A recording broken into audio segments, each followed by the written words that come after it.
Hello and welcome. My name is Roni Firon, and this is The Bigger Picture, where we sit down with experts to hear about their journeys, their insights, and the big ideas that drive them. Stay tuned for today's episode.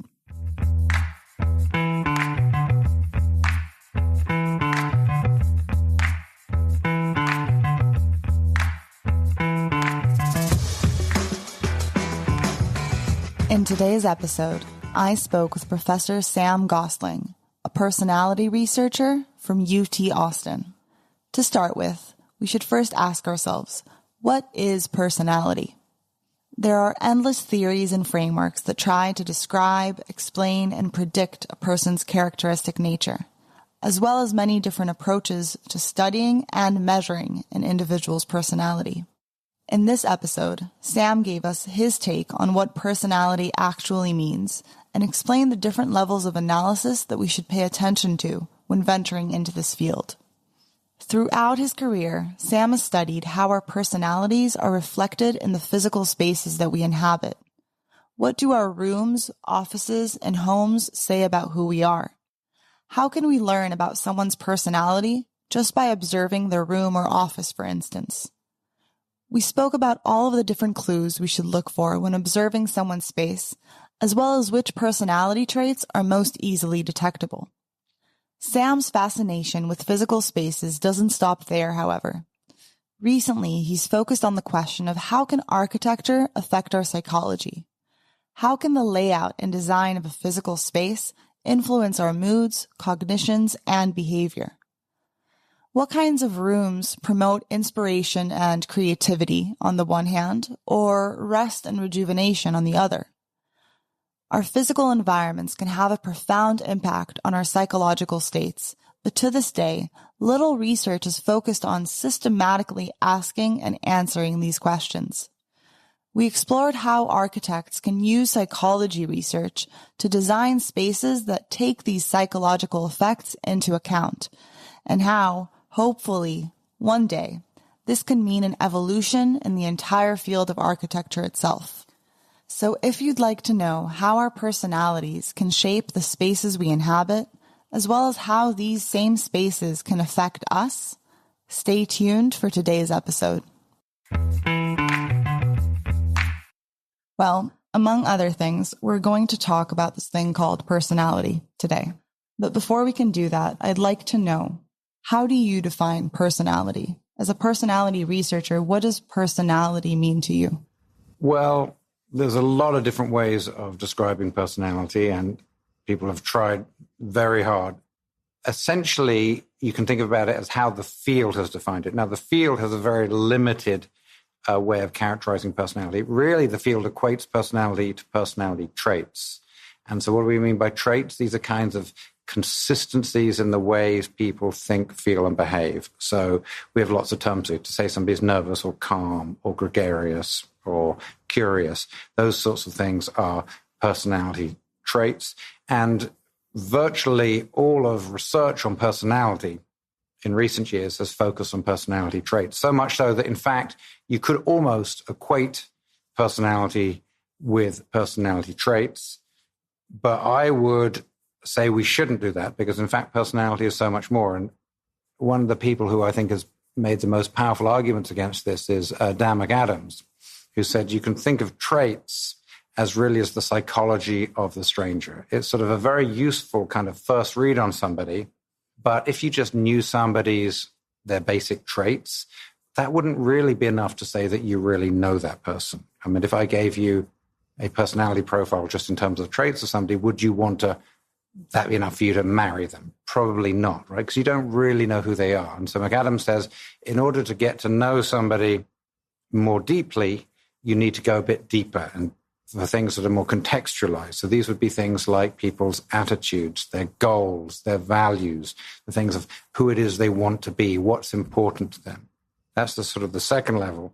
And then you can go even more deeply to the third level of identity, which is a kind of this narrative sense of who you are, how you became the person you are today, and how you sort of tie all these events from your past together to give you this sense of who you are, which also feeds into the ideas of who you're going to be and what you're going to do.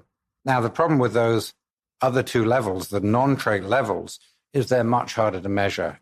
Right. And so that's why essentially the field of personality is the field of traits, and to the detriment of the field, I think. Right. It stays in that kind of surface level descriptions of certain behaviors, but really you're not getting into the roots of what is somebody's motivations? What are their opinions?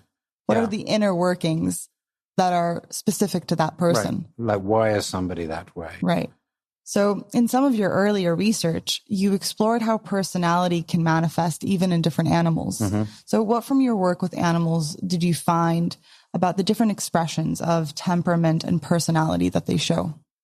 Yeah, so well, with animals, in that case, I think it probably does make more sense to equate personality with traits. That's all we can non-human do. Animals. It's all we can do. And it's harder to really understand what it would be for a non-human animal to have a sense of self and identity. You know, they may be able to recognize themselves and pass those various sorts of tests for self-recognition, but to have this kind of narrative, coherent sense of who they are and how that relates to the things around them and their past events and their future and so on is probably harder to imagine. So in non-human animals, I think it does make more sense to look at these sorts of behavioral tendencies.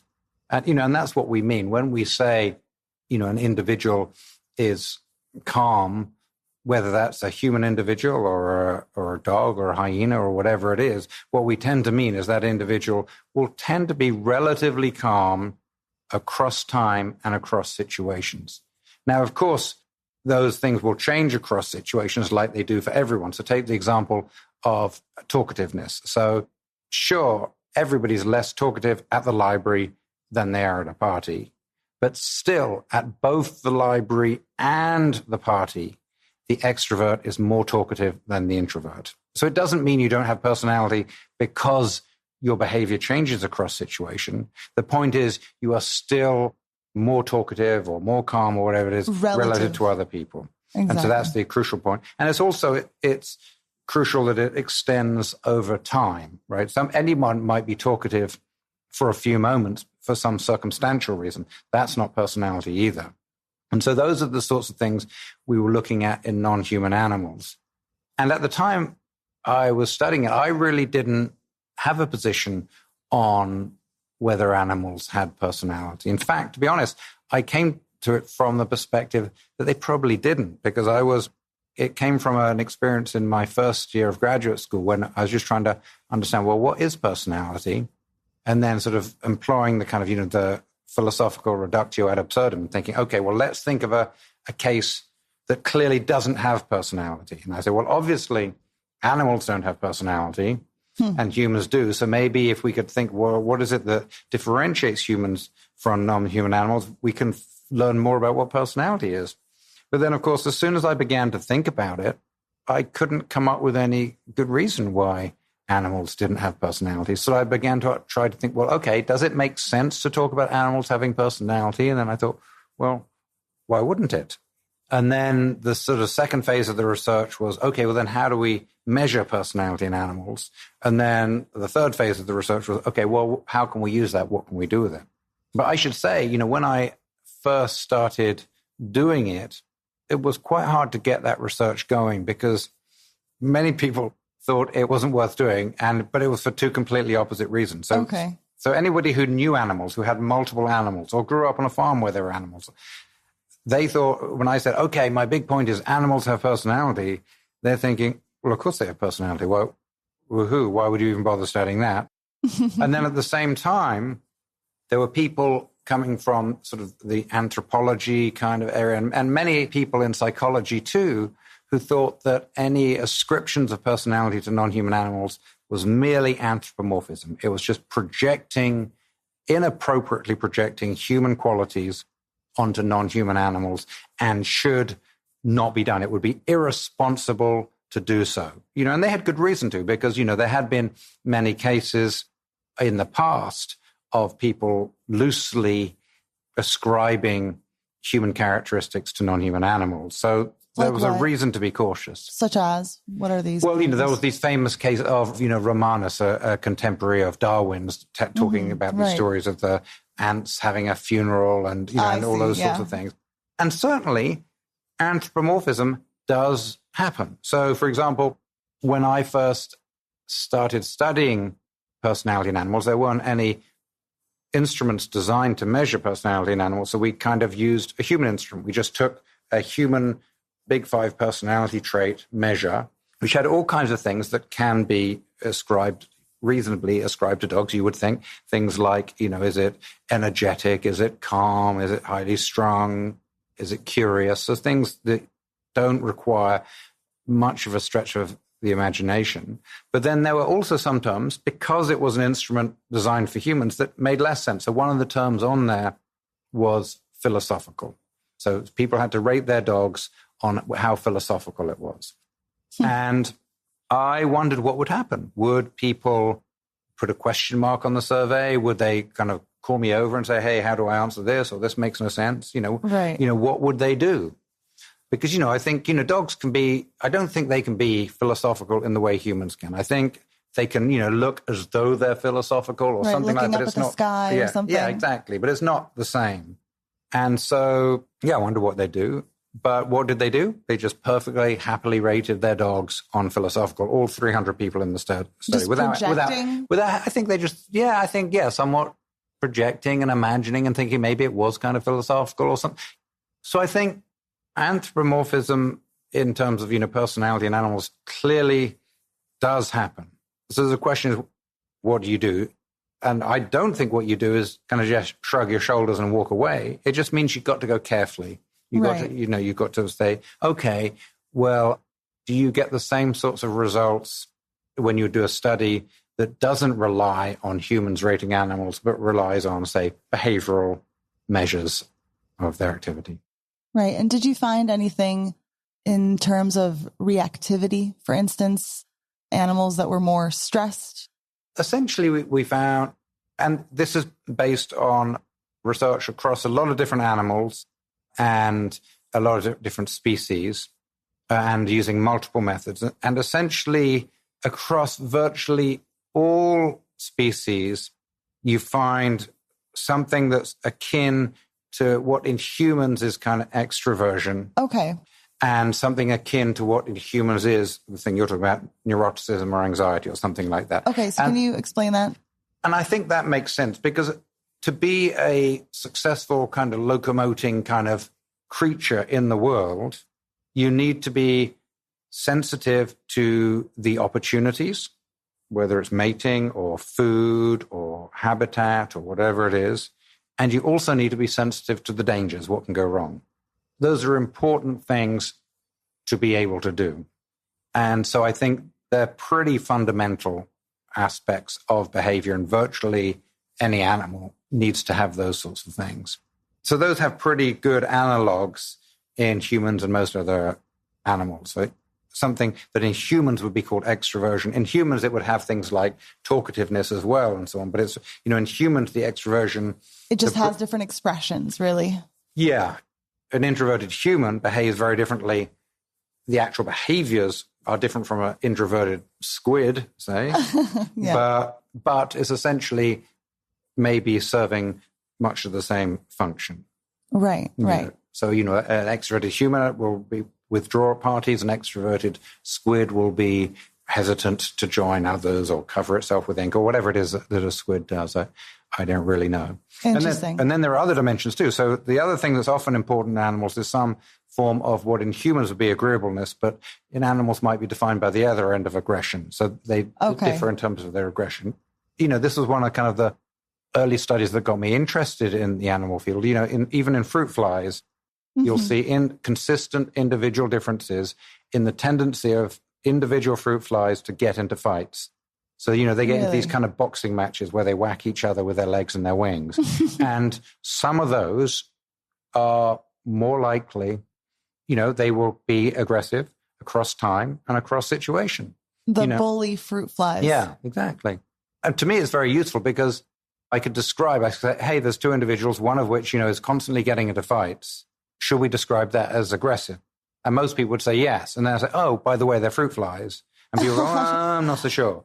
But we shouldn't discriminate against them just because if it's exhibiting behavior that in humans would be called personality, then I think it makes sense to do so. I think when you look at personality as basically these consistent, systematic differences between people, right? It's the variability that we find between people. So, of course, there's also variability within different species. So obviously we should find personality. And the fact that these personality traits kind of mirror each other in the behaviors of different species also gives them a bit more weight. It makes sense. I mean, it would just be very, very odd for evolution to suddenly invent personality when we diverged from our closest relatives. Right. And my next highly unlikely. Exactly. So my next question was, what do you think the evolutionary role of personality is? And why aren't we all the same? And why aren't we all optimized to a perfect personality, for instance? Yeah. And that's an excellent question. And it's an incredibly complicated question because you're right. In a sense, right, evolution should reduce the variation. We should all have the optimal, like giraffes all have long necks because that's good. So it might be, I think there are a number of answers there. It might be that the variation that remains is just error within that variant. So, even though giraffes all have longer necks now than they did 10,000 years ago, because it's adapted to have longer necks than shorter necks, there is still some variation within giraffes about their neck length, which is determined by many environmental, genetic, and other factors. So one answer is it might just be, well, this is the variation that's left over in this important survival-related dimension. But there are other answers too. So another possibility is that you have some kind of frequency-dependent or balancing selection, such that the adaptiveness of one trait changes dependent on its frequency in the population. So that extroversion may be generally good, but when there's too many extroverts, introversion becomes more valuable for various reasons, which we could talk about. And so then the value of being introverted becomes more adaptive and there becomes more introverts in the population. So that's another answer. Another answer is there's some evidence that sort of different personality types prosper in different contexts. There's this great examples by a research group that's been going for years in the Netherlands, including work by Kees van Oers and others, where looking at blue tits, I think they are. And they find that essentially there's these two personality types, what they call fast explorers and slow explorers, which is essentially they take the birds and they see how quickly it explores and experimentals. Some of them go all around the space very quickly. Others take a long time to explore it. And what they find is that different approaches are adaptive depending on the harshness of the winter. I can't remember which way around it is, but one of them do well in harsh winters and one of them do well in mild winters. So in a sort of fluctuating environment, you could see how both the variation in this trait might come about. We had the same sort of thing there's examples of boldness in fishes. So in certain fishes that are subject to aerial predation, it's if you are in a part of the river where there's lots of trees over above them, so you can't really be attacked and eaten by birds, then it's good to be bold and go out because you will find the food and the mates and whatever it is you need as a fish. Whereas if you are in an open part of the river where you do get eaten by birds from above, then it's better to be shy and to be very cautious. We have the same thing, I think, if you bring it back to humans. You think, well, we wonder, why do you have so many people who are high on the personality scale known as neuroticism? They're anxious and they're worrying about things all the time. And it seems to be it's painful for the individuals often, but it often seems to be maladaptive because they're just worrying about things that aren't there. And you say, well, it does seem maladaptive, yes, when you're living in a safe environment. But then if you move to another context where there are real dangers, being low on neuroticism is maladaptive because you're not worrying about dangers that you should. Right. I read about this one study that they actually looked at chimpanzees, and there was always that one depressed, highly neurotic chimpanzee, and they wanted to see what would happen if they took that chimpanzee out of the group. And they had all of these different theories. Maybe the group will become depressed because we took that one chimp out. And what happened is that the group died because he was kind of their fail-safe almost. He would ring the alarm, really. And that just shows that we do need people, that there is an adaptiveness to all of these different extremes of different traits. Now, a lot of the work that you've done focused on physical spaces and how we leave behavioral residue in the spaces we inhabit, such as our rooms, offices, or homes. And by examining these different spaces, we can learn a lot about people's personalities. So can you tell us about how this research even began? Yeah, the research began when I was, again, in graduate school, and I was frustrated by the fact that psychology calls itself behavioral science, but they don't really measure behavior, at least not natural, ordinary, everyday behavior. It spends its time looking at reports of behavior, what people say they do, or contrived laboratory recreations of behavior that may or may not, probably not, reflect the real world situations, or people talking about what they would do if this happened, like vignettes. And so I thought, wouldn't it be good if we could somehow study behavior? And I thought, well, maybe one way to study real world behavior, because it's very difficult to actually study behavior as it happens in ordinary life, because you get, if you follow somebody around with a video camera, as my former advisor Ken Craig did, of course, that is incredibly time-consuming, cumbersome, and interferes with the behavior. I mean, it's not viable. So I thought, well, maybe we can begin to find sort of residues of people's behavior. So just as, Sherlock Holmes is looking for residues of criminal behaviors or behaviors to try to learn about the criminal actions and other actions of the person that he is seeking, maybe we all leave residues in our wake. So, if you go to a place that has a bunch of parking tickets strewn across the floor, well, they got there somehow, and there's a trail, a chain of actions that leads somebody to have a bunch of parking tickets strewn across the floor and somebody else who doesn't. So can we reason back from the residue to the behavior and therefore learn about the personality? So that was where it was coming. And I thought, okay. And so initially I was just interested in that link through behavior. But then as soon as I started looking in these spaces, I began to realize how psychologically rich they are. And there are many more connections between individuals and the spaces in which they live and work than just behavioral residue. Right. And what kind of traits did you find that you were able to reliably track through observing someone's office, for instance? Yeah. So we did some studies where what we did was we just sent people into people's spaces, where it's their living space or their office spaces. And we said, what do you think this person's like? We had no idea if people would be able to guess it, and of course we covered up the photos of the people so you couldn't see what they looked like, and we covered up their names for confidentiality reasons. And then we gave these people a personality questionnaire, and we also asked multiple other people who know them to tell us what they're like, so we could compare the personality guesses by people who have only seen your physical space with those by the occupant themselves and two or more people who know the occupant well.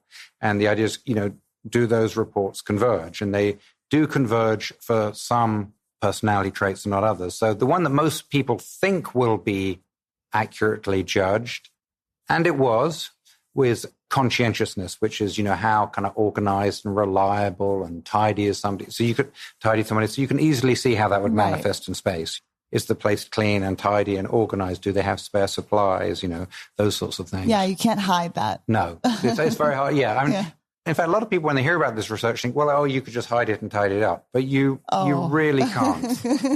A truly messy person. You know, where do they even begin? Right, absolutely. And because that messy person wouldn't even see things that the truly tidy person has. Like my office is pretty messy and chaotic, and my colleague's office next door is not at all. It's immaculate. And if I, while she was gone, went in and took one of the many sharpened pencils and sort of turned it upside down, she would come in and notice it straight away. Whereas you could go into my office and turn all the books on their sides, and I wouldn't notice until somebody said, why are the books on their sides? So it's very difficult to kind of fake those differences in perception. Right. I think that goes to the core of what makes personality so interesting because, yes, we have different behaviors, but at the end of the day, we literally see the world in a completely different way. There's in the field of everything that's happening around us, there's certain things that become more salient to us based on our personalities. Absolutely. I think that's a really important point. And I think, going back to, for example, the trait of neuroticism, it's like you can have two people walking down the street next to each other, and they will have a completely different experience because one is going to be noticing the loud noises and the slamming car doors and so on, and vigilant and onto those things, and the other person isn't. So on the outside, it looks the same, but on the inside, they're living in entirely different worlds.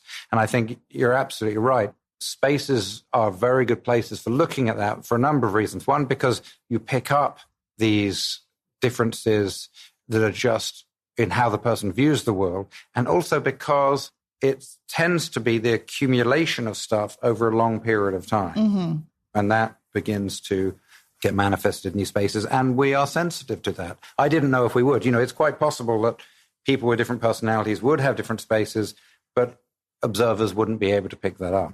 Right. But the trait they were really accurate at judging was a trait known as openness to experience, which is are people kind of broad-minded and philosophical and abstract and curious, versus people at the other end of that who tend to be more concrete and more traditional, more conventional. And that dimension also showed up, in fact, more strongly than conscientiousness. People were very good at judging that.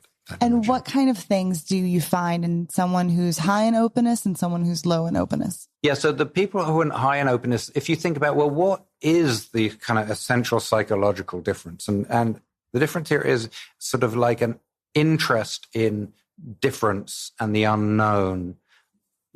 Somebody high in openness will go to a restaurant and they will look at the menu and they'll say, I don't know what that item is, I'll have it. Whereas, somebody low in openness will say, well, I know what I like and I like what I know and I like the spaghetti, so I'll have the spaghetti again. Because for somebody low in openness, uncertainty and difference is disconcerting. They get more reassurance from predictability and so on. And that shows up in these places. So essentially, people low in openness have very conventional spaces, both in terms of the way it's arranged, in terms of the sort of the art on the walls, the decor. They tend to have more conventional things like sporting decor, interest in things that are already known. So both people high on openness and low on openness will have things like flags sometimes, if you look at the flags, but the flags will be different. The people low on openness will tend to have flags of their own country or their own state or something they know, whereas people high on openness will tend to have things like flags of other countries. And Interesting. So on. The biggest really clue to openness is it unconventional? You go in to a place and you think, whoa, I've never seen that before. That's an interesting thing to do with a vase or whatever it is. And you think, what is that? If you get that sense, they're probably high on openness. And then there are other things, as I said, people high on openness are interested in the arts, they're philosophical and so on. So do you see original art on the walls? Do you see books on poetry, philosophy, and so on in the bookshelves? And they like diversity. So they have a diversity of music, a diversity of books, a diversity of magazines, and so on. Interesting. And is neuroticism, for instance, something that you can pick up on? Neuroticism is a very interesting example because it's something that people were able to detect, but we weren't really able to find any good clues as to what it is they're picking up on. Now, we have one idea that, for various reasons, that there are well-documented sex differences in some of the traits. The most notable of them is neuroticism. So on average, women are higher in neuroticism than men are.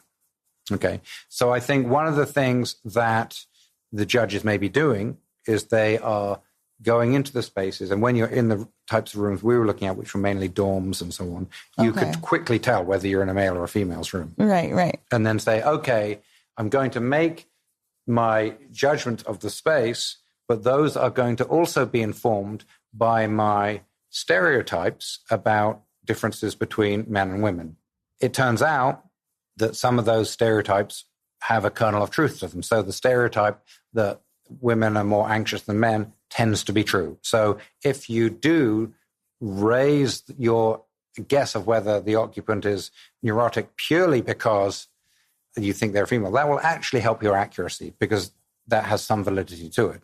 But there's some stereotypes that aren't. So, for example, there's another stereotype that women are more agreeable. They're more sympathetic, warm, trusting, trustworthy than men. And in our sample, there were no differences between men and women in agreeableness. They were exactly the same. So there, that stereotype hurts you because you imagine that there's a difference and that informs your ratings that isn't actually there. But really, in terms of things that you found within the space, agreeableness and neuroticism were things that were more difficult to receive. More difficult. I don't know if, again, this is just me wildly speculating. There was one thing that did come up in office spaces that was a predictor of neuroticism. Now, I would want to do more research before making it, but it's intriguing. And that was that people hiring neuroticism tended to have more kind of inspirational quotes and things. Interesting. Yeah. You needed a pick me up. Yeah, pick me up. It's kind of like an environmental kind of, okay, you can do this, that using the environment. And I think, that really gets at some of the interesting psychology linking individuals to their spaces, is that people are using their spaces to regulate themselves all the time. And in such a pervasive yet natural way that they don't even know they're doing it. Right. Can you tell us about this thing called social snacks? Yeah. There's this term called social snacks.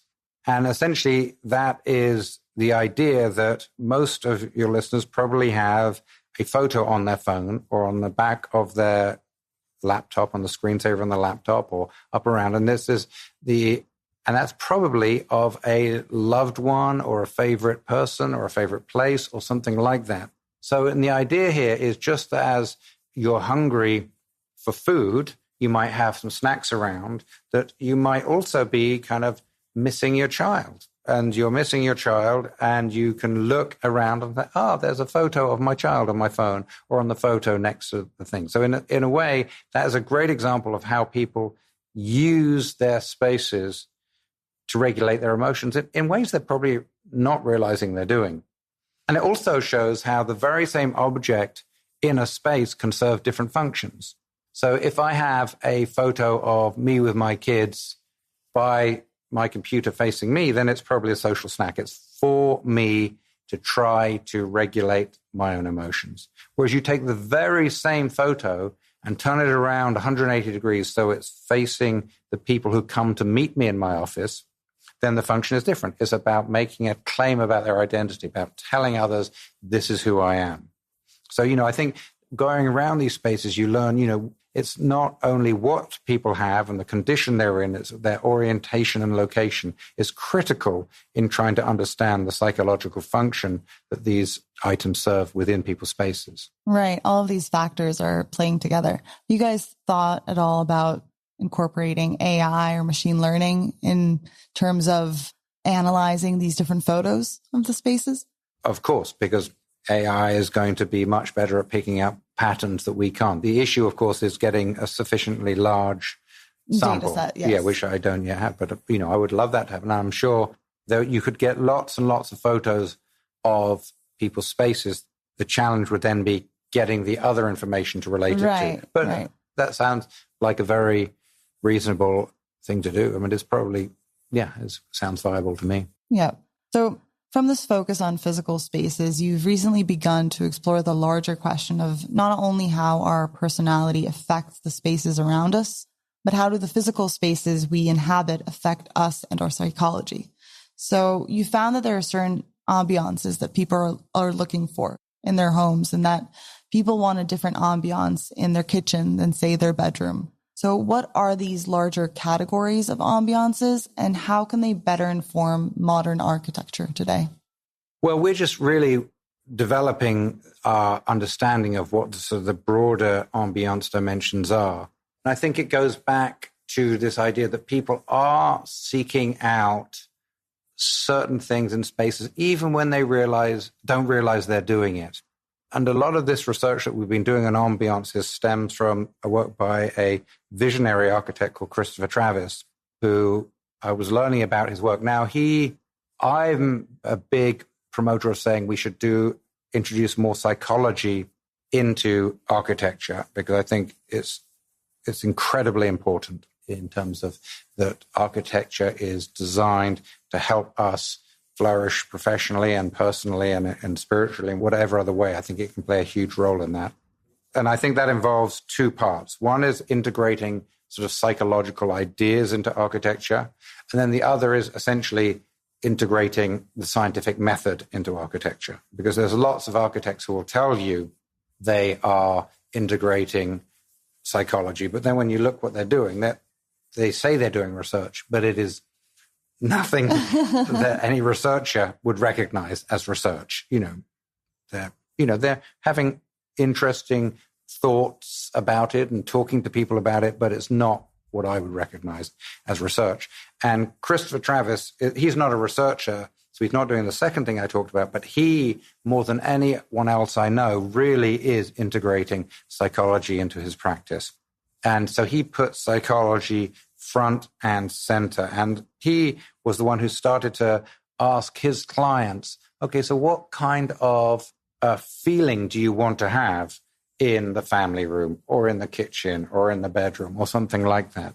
And as you would expect, you get certain types of ambiances crop up again and again and again. So in the bedroom, people want to have a sense of romance, a sense of relaxation, a sense of rejuvenation. There's a certain set of ambiances that people want in that space that they don't want to say the garage. Most people, when you say, what do you want in the garage?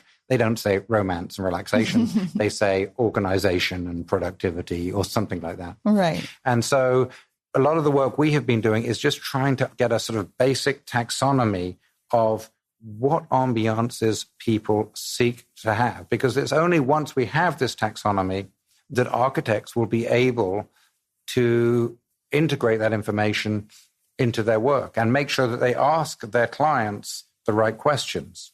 I think the role of, architects are still incredibly important in being able to kind of implement the procedures to get the physical space in a way that meets these psychological needs. But there needs to be a much stronger emphasis from those in architecture and design professions on putting an understanding that the psychological function, does a place feel safe? Do you feel loved? Do you feel provided for? That those things are also important, along with, are you dry? Are you warm? Are you, physically secure?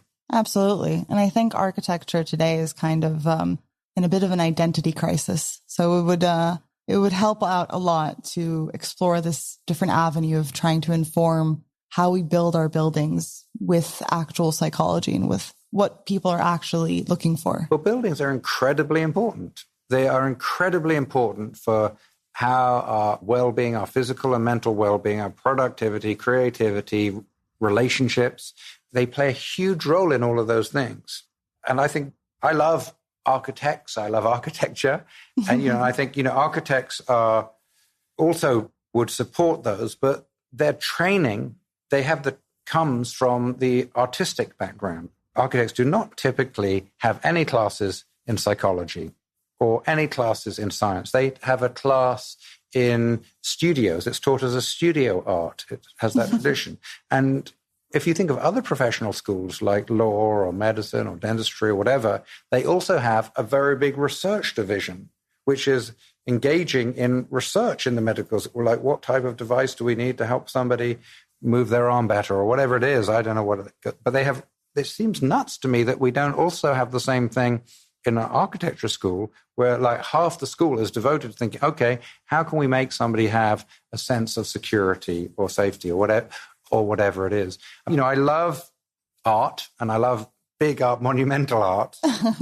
But I think that architecture and buildings are way too important to be purely in the hands of artists.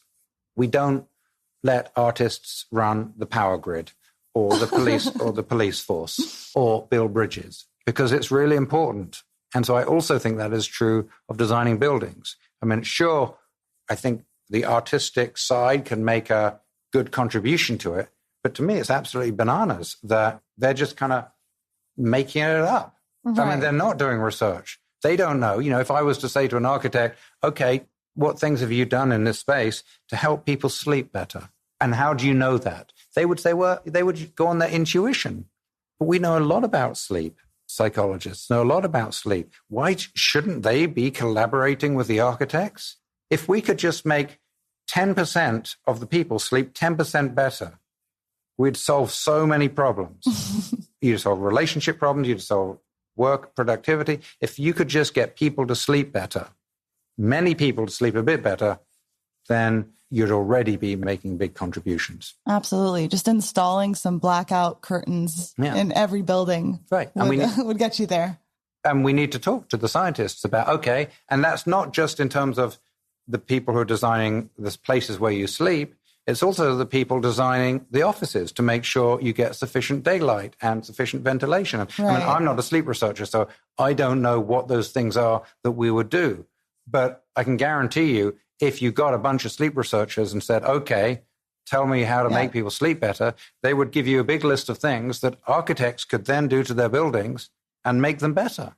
Right. But that's only going to happen if you're oriented towards that perspective.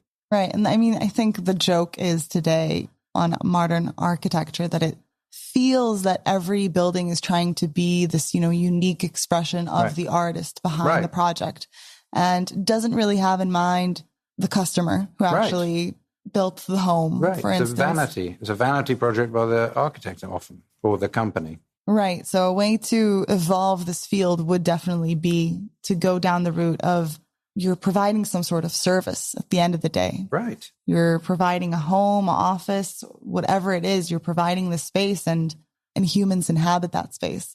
Have you read Alain de Botton's book, The Architecture of Happiness? I saw the TV series associated with it. Oh, I didn't know there was a TV series. No, but he's fantastic. I included a quote here of his. We depend on our surroundings obliquely to embody the moods and ideas we respect and then to remind us of them. We look to our buildings to hold us like a kind of psychological mold to a helpful vision of ourselves. We arrange around us material forms which communicate to us what we need, but are at constant risk of forgetting what we need within. We turn to wallpaper, benches, paintings, and streets to staunch the disappearance of our true selves. And I wonder what you think about this quote, because I found that it captures not only the importance of architecture on our moods, but also highlights what you found in your research on how we transform the spaces around us to reflect back to us exactly those reminders that we need, whether it be through social snacks or having a philosophy book in a kind of shrine-like position on the bookcase. Yeah, I think, and it relates back to what I was talking about earlier in terms of personality as conceived of at the level of identity. You know, so it's very much about, sure, maintaining your everyday needs and sort of the mechanics of that, but also in capturing who you are as a person, your values, that's what we find when we look at spaces is that, people use them to facilitate their ordinary behaviors. That's one thing, that they use them to kind of regulate their daily emotions and feelings.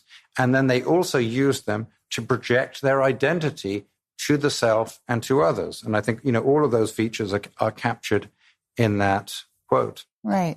So there's two elements that I'm seeing in this concept of architecture in terms of how it affects our personality. One is the design of the layout, the structure itself, how the space is divided. And on the other hand, we have beauty, art, aesthetics. Does the space appeal to me? And so obviously both elements are important, but I wonder, what do you think, what is the role of each one of these elements in affecting how we experience the space? I think the second element, the beauty element, is one that is drawing on something that is just less easy to articulate. But it's almost certainly drawing on something that is systematic and can be understood. I mean, I was very influenced by this work from the 1970s on what's called a prospect and refuge theory, which is the idea that many of our architectural preferences are essentially evolutionary vestiges of the things that were useful to us. And the way you can think about it is like, if you think of a reed warbler, a bird that lives in the reeds, right? Now, what does that reed warbler need to do in order to have a successful nest? Well, it needs to find a nest that is in the reeds, and it needs to be high enough above the water so that when the water level rises, it doesn't flood. It needs to be low enough in the reeds so that it isn't subject to predation by birds from above. It needs to have a certain shape so that the eggs don't roll out and that the bird and the chicks are protected. It needs to have a certain thickness to have good thermal properties. There's all kinds of things that it needs to have to be a successful. But is the reed warbler thinking, oh, I need to build my nest a little lower because of all the eagles or whatever it is that eats the reed warbler, I needs to look at the water level. It doesn't feel. It's what happens is that those reed warblers who happened to have, like building them at that height, passed on more genes. Right. And humans are no different. And so, prospect and refuge theory says that our current architectural preferences come from a very similar process. So what is it that we as humans needed 100,000 years ago? Well, we wanted to be, because we have eyes in the front of our head and we see well in daylight, we want to kind of be protected from behind. And we also need to be high. That allows us to see dangers coming to us and protect ourselves from those dangers. And it also allows us to have the prospects of animals we can hunt or trees that might be good. So that's good to be high and protected from behind. And we also need to be near the sorts of game that we hunt. So it'd be good if there is some game around, whatever those are. But we need to be able to see those. It shouldn't be the tree coverage shouldn't be too thick. But again, we don't want a desert. We want areas which can allow some shade for us and for the animals and those sorts of things. And of course, we need water. We have to be near water. So what does that sound like? I mean, that sounds like the sorts of places that people build when they have the means to do so. Look at the classic English country houses. What are they? They're always at the top of a sweeping kind of hill. Mm-hmm. And they will often be scattered trees around. They'll often have their own tame herd of deer. And always there's water there. There's a lake at the bottom. There's a river at the bottom or something like this. And when we stop and say, when is it that we stop and say, oh, this is beautiful? Well, it's probably it's our evolved tendency to get pleasure from being in the sorts of space that formerly was incredibly adaptive for us. And so I think that when you're talking about these sorts of beauty judgments that people make in these spaces, we're probably not aware of what those things are, but it's sort of tapping into those. Absolutely. No, there's this instinct almost where we respond to something in the environment where it looks beautiful to us because it, by design, helps us to survive. In the same way that we find certain people more beautiful or more attractive based on all of these cues that we're not even aware of, like facial symmetry, for instance, right, which is a cue for health and all sorts of things like that. So in the same way, you're saying that kind of picturesque moment, there's something that just seems very right about it. Right. And of course, that's not all there is to it. That is overlaid by cultural norms about the ways of doing these things. So that is the English country house, but there would be, other ways those basic things would be expressed. Steve Palmer at UC Berkeley, who's done a lot of fascinating research on color preferences and says, we tend to, as humans, we tend to have preferences like colors that signal things that are good for us, like ripeness in food. And we tend to not like things that signal things that are bad for us, like vomit and feces. We don't like those colors on average. But that's not the whole story. That can be overlaid with cultural things. So he's at UC Berkeley. So he found a weird thing. He found, look, he didn't find this. Usually people don't like yellow so much, right. But he found his students did it. But then he realized, the Berkeley students do because it's blue and gold. Yeah, blue and gold. And so it's not just a simple story of it just being this basic biological preference. It's a biological preference which is overlaid with the sort of cultural language. Right. We come with this kind of built-in hardware, but the software is then downloaded onto it in terms of cultural elements. So to bring these ideas kind of into more concrete examples, in terms of designing an office, for instance, well, I think we have all reached a consensus that cubicles are not good for anybody. But in terms of, for instance, the open space design that's been all the rage in the last couple of years, how is that for productivity? Well, the first thing I should say is I don't know because I haven't studied it. But I do have some thoughts about it. But I want to be clear, this is not research findings, right? But what we have learned from our research is that, first of all, different people like different spaces. So just assigning somebody to a certain space in a certain office may be discordant from the sorts of space that they enjoy. So when we found, for example, that disagreeable people tend to be further away from the center of an office space. And I don't know if it's they choose to be further away or they get pushed out. I'm not sure what the process is. But anyway, so even the location within the space is important. The other thing that we found is that people really find it useful to express themselves, who they are. And this builds on some of the work that Bill Swan and others have done on self-verification theory, which is the idea that we are happier, healthier, and more productive when others see us as we see ourselves. Because when I think you get me, then it makes our future interactions more predictable and understandable, and just they go better. When things I feel flow better. They flow better. That's what happening. Yeah, they flow better when that's happening. So I think the spaces, and people use their spaces in order to help others get them. I mean, we see these people wear things on their T-shirts and their bumper stickers and their cars and the signatures below their emails. I mean, people are constantly looking at ways to say, hey, this is who I am. So spaces that don't permit people to do that, I think, are likely not to be so good. And other things we know, I mean, it's true of cubicles, but it's also true of some places in the open plan, which is, where are you looking? Like in the open plan, we have offices like looking at each other, in staring at each other and looking at each other can be very threatening to people, or at least disruptive. We're used to taking people's faces as an important social cue. So when there's somebody's face there the whole time, it may be distracting. And if there are people behind us, that's probably disconcerting. If you go to a cafe, and we've done this in some of our research, if you go to a cafe, we could all go into a cafe that we'd never been to before and say, okay, which chairs will be filled first?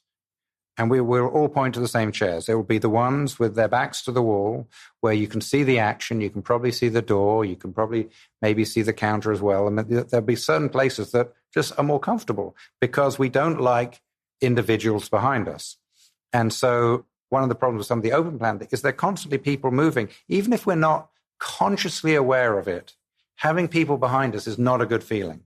Right. And so that could create these sort of low levels of anxiety, and that's because of the type of creature we are. If we were building a cafe for antelope, like antelope don't go to cafes, but if antelope did go to cafes and we asked the antelope, where will all the antelope go first? They would point to the seats right in the middle of the cafe where you could see dangers coming because they are a different type of creature.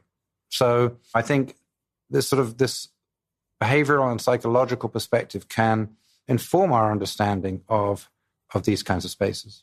So continuing with this theme of looking at psychology through pure behavioral data, you and your colleagues are exploring a new direction for assessing personality now in terms of looking at people's smartphone data and analyzing this to try to gauge their personality. And so this is quite a loaded topic because as soon as we talk about tracking people's smartphone data, I'm sure a few people listening will automatically have a bit of a heart attack. So putting that aside for a moment, and we can return to it. In terms of pure intellectual and scientific indulgence here. How fun is it to have all of this data at your fingertips and to use all of these metrics to understand people's personality? Well, it's a lot of fun, but it's also a huge challenge in terms of trying to handle these data, because these are the types and quantities of data that psychologists are not equipped to understand and deal with. So, essentially, most of the people working in this field become or learn a lot of sort of data science techniques because you're just handling these huge quantities. But the whole utility of it goes back to this issue I was talking about earlier about saying psychology has not been a behavioral science. And many people for years and years have been saying we should study behavior, but there hasn't really been a way of doing it. The way I think about it is I think like if a magic genie showed up to a bunch of psychologists and said, okay, psychologists, I can make you any assessment tool you like, what would it do? We say, okay, well, what we'd like is we'd like some device that people kept with them all the time. In fact, they kept from the moment they wake up to the moment they go to sleep, and in fact, probably have it there even when they're asleep too. And that this device already has on it sensors that can detect location. They can detect movement. They can detect light. They have cameras on. They have microphones on. Not only that, they have computers attached to them, and they mediate all kinds of other behaviors, from communication behaviors to all the sorts of behaviors one might do, searching behaviors, exercising, all kinds of game playing, all kinds of purchasing behaviors. And not only that, they also have the capability to ask individuals questions. So you can probe people to ask, are you stressed? Are you sad? Are you happy as well at the same time? And not only that, you have the capability of, in real time, computing things and giving people various sorts of feedback to do interventions. That's what psychologists would say if they had a genie. But we don't need a genie. The smartphone is our dream device. Now, of course, there are incredible dangers with so much information, but the information itself isn't intrinsically dangerous. If we really want to be able to predict with better accuracy when people are going to have a schizophrenic episode or are likely to be falling into a depressive episode or are likely to engage in some behavior that they don't want to behave in, like smoking or drinking or who knows what, then we need the behavioral data to be able to do that. Right now, if you're working with a therapist to try to stop you smoking, you'll sit with a therapist and they will talk with you about when you smoke, and they'll say, okay, well, next time you're at a bar and doing this and drinking, remember not to smoke. Whatever. That's cute. Yeah. But a phone knows that you are at a bar right now, and it knows that you are drinking, and it can remind you in that moment. Right, in real time. Yeah, and it can be a different thing for you than it is for somebody else, because you have different triggers and different patterns and different associations. So there are dangers, but again, just because there are bad things, that doesn't mean we should shrug our shoulders and walk away. It just means we have to be careful. Absolutely. No, there's so much rich information here, and there's so many things that this kind of research can help with, really, to improve our lives and to optimize our day-to-day behaviors and things like that. So definitely the dangers shouldn't deter us from exploring this.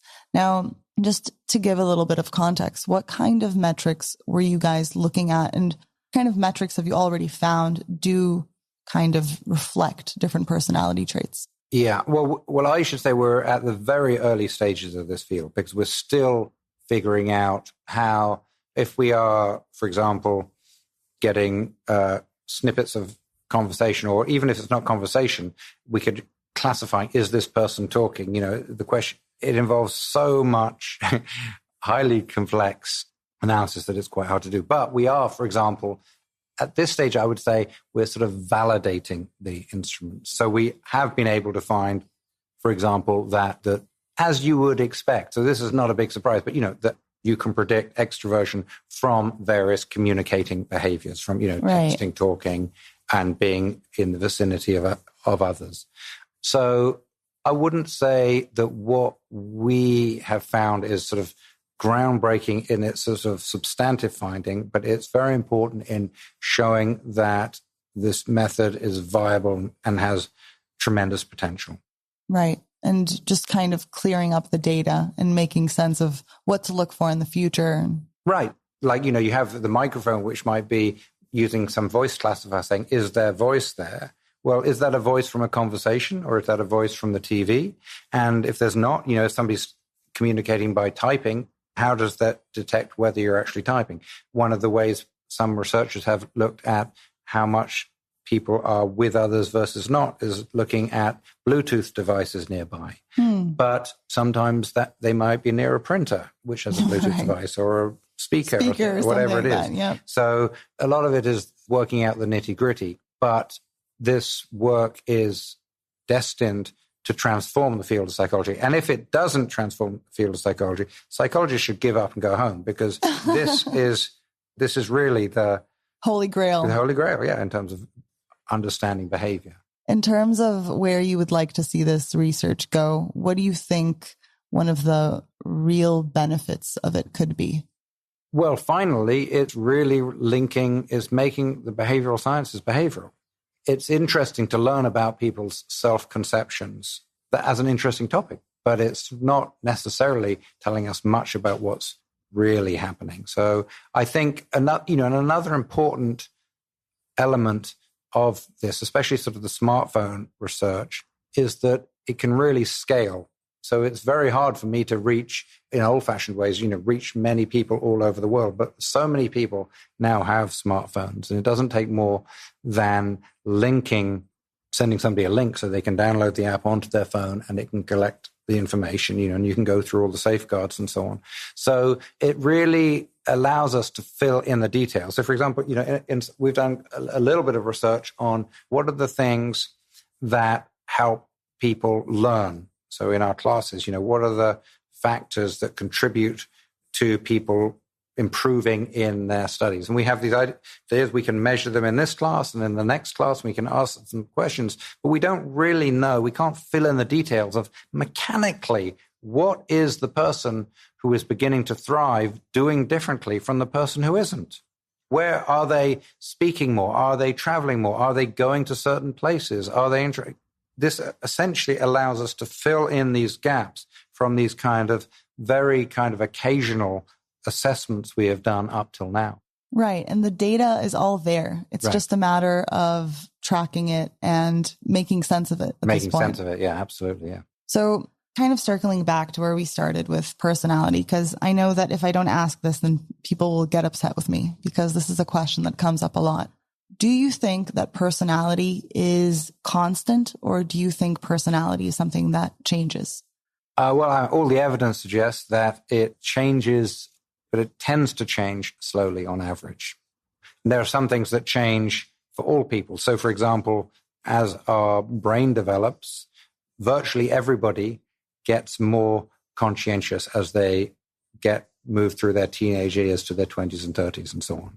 And most people become less anxious as they get older, until you get to really old age, when you start to experience more health issues and so on. So the research points clearly to the fact that it does change, but there are also, additional changes too. So personality can change in contexts like therapy. I mean, that's presumably why many people go to therapy. They go to therapy in order to kind of implement some kind of personality change.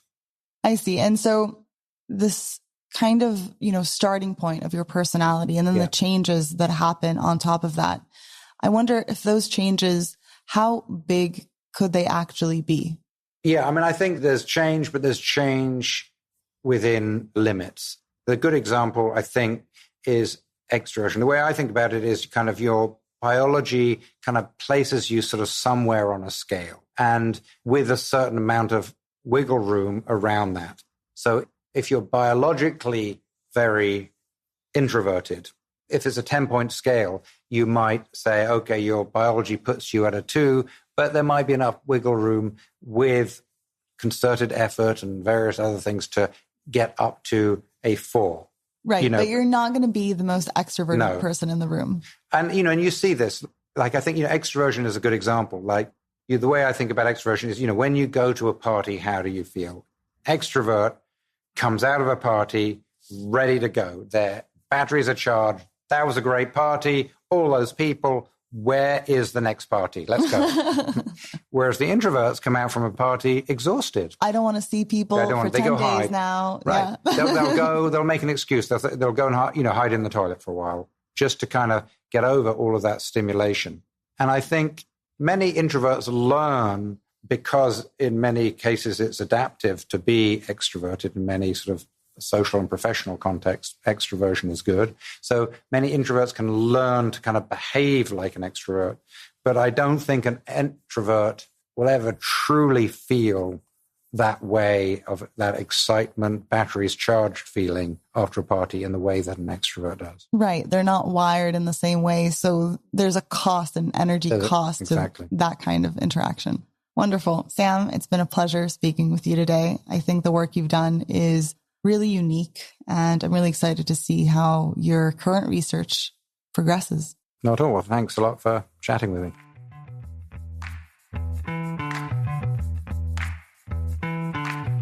For everyone out there listening, thank you for tuning in to The Bigger Picture. I hope you found this conversation interesting. You can find us on all podcasting platforms, wherever you get your podcasts. Make sure to hit subscribe to stay up to date with the latest episodes. My name is Roni Firone. This is The Bigger Picture, and thank you for listening. Till next time.